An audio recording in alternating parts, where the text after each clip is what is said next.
दोस्तों दरअसल ये कहानी है एक ऐसे लड़के की जो अपने पिता से ये जानना चाहता था कि समय की कीमत क्या होती है। वो अपने पिता के पास जाता है और पिता से पूछता है कि समय की कीमत क्या होती है।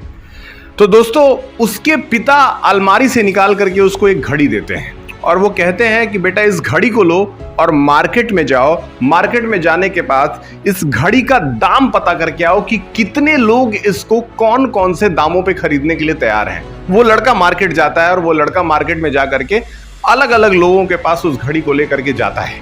जाहिर सी बात है जब वो अलग अलग लोगों के पास जाता है तो अलग अलग लोग उसको अलग अलग तरह का कीमत वहां पे बताते हैं। वो उस घड़ी को लेकर के वापस घर आ जाता है।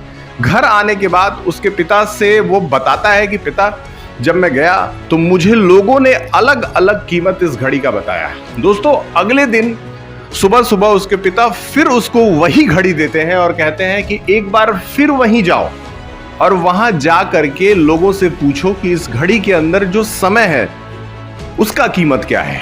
तो वो उस घड़ी को लेकर के फिर से जाता है और उन लोगों के पास फिर से जाता है जिनके पास वो एक बार जा चुका था। इस बार वो लोग ये कह करके इसका मजाक उड़ा देते हैं कि तुम मेंटली डिस्टर्ब हो चुके हो, तुम घड़ी की कीमत नहीं बल्कि घड़ी के अंदर के समय की कीमत पूछ रहे हो।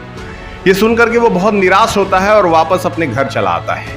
तीसरे दिन उसके पिता कहते हैं कि इस घड़ी को लेकर के एक बार किसी बुजुर्ग व्यक्ति के पास जाओ। इस बार वो एक बुजुर्ग व्यक्ति के पास जाता है और वहां पूछता है कि इस घड़ी के अंदर जो समय है, जो वक्त है, उसका कीमत क्या है। दरअसल बुजुर्ग जो है वो उसके सवाल को समझ जाता है और वो कहता है कि बेटा इसके अंदर जो समय है उसकी कोई कीमत ही नहीं है। बेसिकली समय की कीमत वही बता सकता है जिसके पास समय कम हो।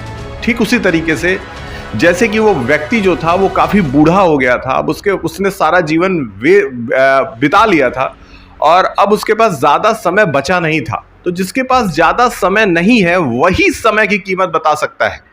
इसीलिए यंग जनरेशन से ये अपील है कि आप भी समय की वैल्यू करना सीखें, नहीं तो जब आपके पास समय कम रहेगा तो आप बहुत ज्यादा पछताएंगे।